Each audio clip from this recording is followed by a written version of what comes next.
حضور السلام. اور رفیق صاحب کی بیٹی ہیں؟ جی حضور کیا انسانی ذہن ٹیلی پورٹیشن کر سکتا ہے، یعنی ذہنی طاقت سے کوئی چیز اپنی جگہ سے ہلا سکتی ہے؟ چیزیں انسانی ذہن میں یہ طاقت ہے کہ وہ اپنے ذہن کو کسی چیز پر ڈالے اور وہ چیز اپنی جگہ سے اٹھ جائے.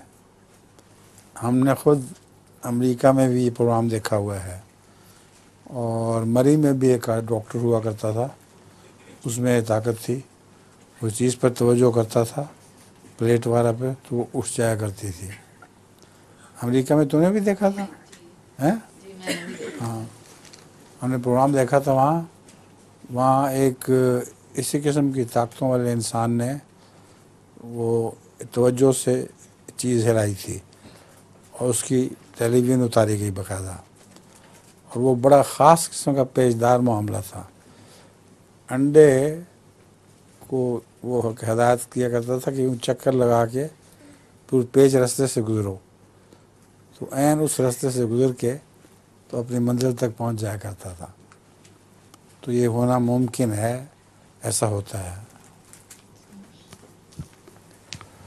اب اس سے اللہ تعالیٰ کی ہستی کا کن کا ثبوت بھی مل جاتا ہے. انسان میں جب یہ طاقت ہے تو خدا تعالیٰ جب کن کہتا ہے تو اس سے یہ طاقت پیدا ہو جاتی ہے.